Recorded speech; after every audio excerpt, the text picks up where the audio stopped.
శివుడు మెచ్చిన మాసం కార్తీకం, కేశవుడు నచ్చిన మాసం కార్తీకం.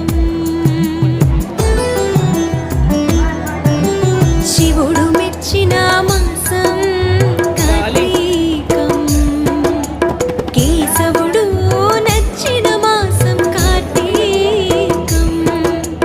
హరిహర ఏకోన్ముఖ మాసం కార్తీకం, ప్రకృతి పరవశించిన మాసం కార్తీకం. శివుడు మెచ్చిన మాసం కార్తీకం, కేశవుడు